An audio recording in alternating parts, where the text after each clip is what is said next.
Hello dear friends, माझं नाव आहे प्रकाश भास्कर निकम आणि मी आपल्या सगळ्यांचं स्वागत करतो माझ्या यूट्यूब चॅनलवरती, ज्याचं नाव आहे CBN अकॅडमी. या चॅनलवरती आपण मुख्यतः इंग्लिश आणि इतिहासाविषयी चर्चा करतो किंवा ऑनलाईन टीचिंग करतो. यात इंग्लिशचा विचार केला तर पहिलीपासून 15वीपर्यंत ग्रामर, रायटिंग स्किल्स सगळ्याच गोष्टींचा विचार आपण याच्यात करतो. आणि इतिहासाचा विचार केला तर 11वी आणि 12वीला लागणारं प्लस बाकीच्या लोकांना उपयोगी येणार MPSC UPSCसाठी त्याचा पण आपण इथे उपयोग करत असतो.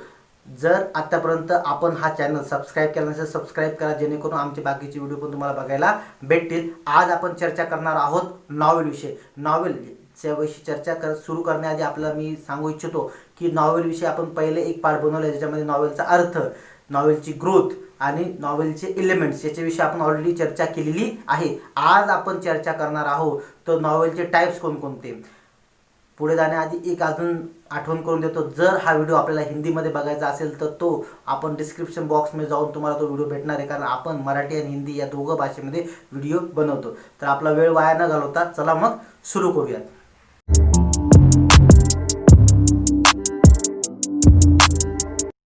So let's talk about the novel, types of novel. The first type is realistic novel. As per the name, realistic novel is the fiction giving effect of realism. See, it is known as novel of manner also. The character of it is complex or mix of motivation. That mixed kind of motivation is there for a social cause. So these characters are basically talk about the social things. So it is also about the reality. We have to know that it is not about the reality, total reality. It have a effect of reality. तर याच्यात आपण विचार केला तर realistic novel जे आहे त्याच्यामध्ये एक इफेक्ट राहतो रिअलिस्टिकचा. पूर्ण रिॲलिटी नसते. त्याचे जे कॅरेक्टर असतात ते आपल्याला मोटिवेट करतात किंवा आपल्या याच्यामध्ये बोलतात, आपल्या सोशल स्ट्रक्चरबद्दल किंवा आपल्या सोसायटीबरोबर बोलत असतात. याला अजून एक नाव आहे नॉवेल ऑफ मॅनर पण याला म्हटलं जातं. याचा पुढचा जो भाग आहे तो आहे. So the second one is picaresque novel. Picaresque novel, this word is come from Spanish picaro, which means rough. This is a story about a protagonist who is rough. This story is about adventurous and indifferent protagonist.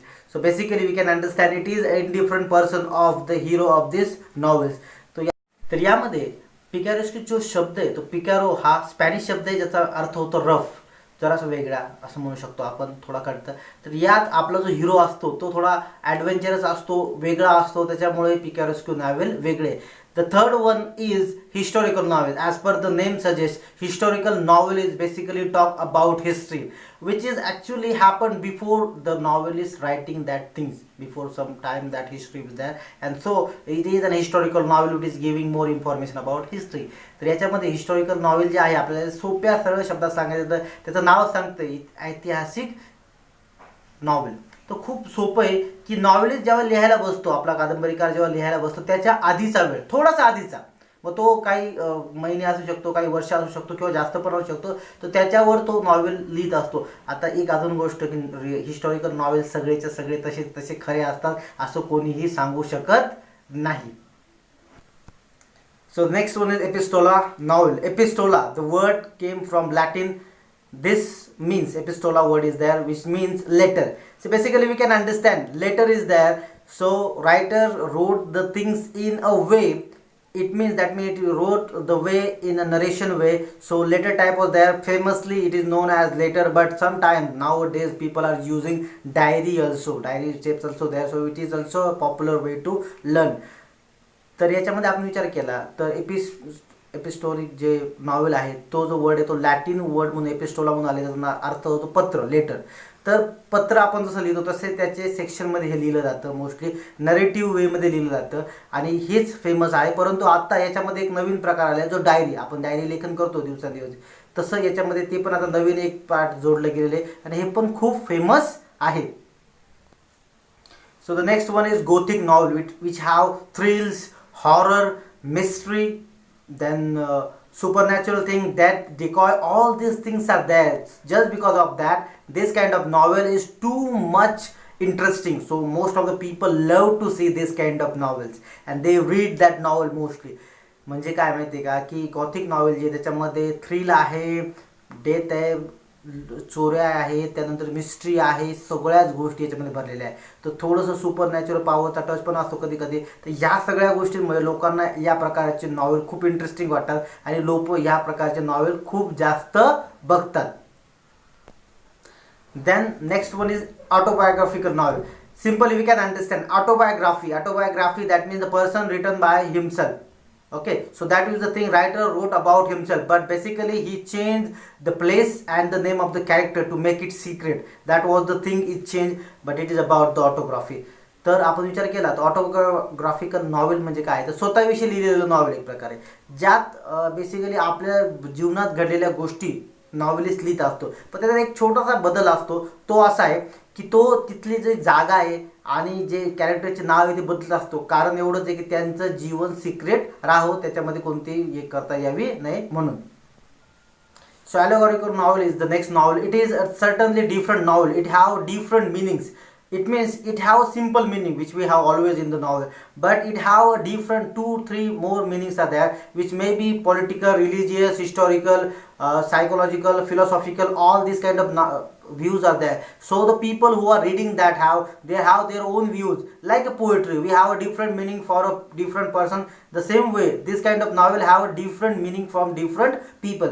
Allegorical novel चं म्हणजे काय माहिती आहे का, की एक simple meaning असणारच, पण त्याच्या व्यतिरिक्त अजून मिनिंग असतात, म्हणजे मल्टी मिनिंग्स असं म्हणू शकतो आपण त्याला, की वेगवेगळे मिनिंग निघणार त्याच्यामध्ये. जो व्यक्ती वाचतोय तो पॉलिटिकल असू शकतो, रिलिजियस असू शकतो, हिस्टॉरिकल असू शकतो, सायकोलॉजिकल किंवा फिलॉसॉफिकल असू शकतो. आपण वाचणारा व्यक्ती कोणत्या विचाराने त्याला घेतोय, आपला पॉईंट ऑफ व्ह्यू काय आहे, त्यानुसार त्याचा मिनिंग निघत असतो.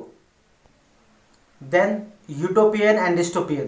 See, we can understand this. This is a kind of culture, a society over there known as utopia. It is little bit different, but this society how is developed in scientifically. That's why we have see the novel in a different way. So this kind of novel stories you can see in various films. You can go and search about them. आता याच्यामध्ये utopia and dystopia ज्याच्यामध्ये दिलेलं आहे, त्याच्यामध्ये असं आहे की utopia एक प्रकारचं कल्चर आहे किंवा एक सोसायटी आहे, जिथले लोक थोडेसे जास्त ॲडव्हान्स आहे, सायंटिफिकली जास्त हुशार आहे, त्यांच्या स्टोरीज पण त्याप्रमाणे असतात. आजकालच्या बऱ्याच पिक्चरांमध्ये पण यांचा लिंक आपल्याला बघायला भेटतो. तुम्ही बघितलं असेल, थोडंसं आठवण करा, तुम्हाला याच्याविषयी शक्यतो आठवेल सुद्धा. Then it is about psychological novel. Psychological novel is talking about the psychology of our protagonist. It might be external, internal views about the protagonist. So idea is about clear about psychology novel. Psychological novel जे आहे ते basically आपला protagonist त्याचे विचार काय आहे त्यानुसार त्याची सायकोलॉजी त्याच्याविषयी चर्चा याच्यामध्ये केलेली असते. सोपा अर्थ आहे, खूप काही मोठं नाहीये. So next one is a stream of consciousness novel.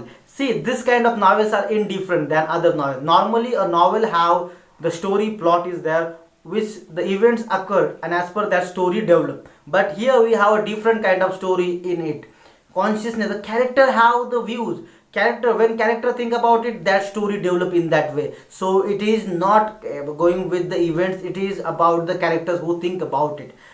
Generally याच्यामध्ये आपला असा विचार आहे की स्ट्रीम ऑफ कॉन्शियसनेस नॉवेल जे आहे ते थोडेसे वेगळे. याच्यात काय नक्की माहिती आहे का, की नॉर्मल आपल्या एका नॉवेलमध्ये काय असतं की जसे जसे इव्हेंट घडतात, घटना घडत आहे, त्यानुसार आपली स्टोरी घडत जाते. पण यात थोडंसं वेगळे, यात कॅरेक्टर जसा विचार करतोय तसं तसं ती स्टोरी घडते. यात काय होतं, आपल्या आजकालच्या बऱ्याच पिक्चरमध्ये पण ह्या गोष्टी यायला लागल्या आता. त्याच्यामुळे आपण कधी मध्येच बघायला सुरुवात केली तर आपल्याला समजणार नाही, कारण कोणतं कॅरेक्टर काय विचार करते त्यानुसार त्या गोष्टी बदलतात. तर नॉर्मल गोष्ट अशी आहे की आपल्याला पूर्ण पिक्चर बघावं लागेल, तसंच इथे पण आहे, नॉवेल पूर्ण वाचावं लागेल तेव्हाच ते समजणार आहे. Then Bildungens Roman novel. Bildungens is a word from German known as growth. See, in this particular kind of novel we have a growth of our hero protagonist, how it developed the characters and all these things are there in it. म्हणजे काय, बिल्डिंगन Roman हा शब्द आहे जो German वाला, ज्याचा अर्थ होतो वाढ किंवा आपली जी ग्रोथ आहे. यात काय असतं, आपला जो हिरो आहे त्याची ग्रोथ कशी झाली, कोणकोणत्या गोष्टी कशा बदलत गेल्या, कसं त्याने जीवनात स्ट्रगल केला आणि पुढे गेला, या सगळ्या गोष्टी याच्यामध्ये येतात. हे पण एक न्यू गोष्ट आहे आणि लोकांना या प्रकारचे पण खूप नॉवेल आवडतात.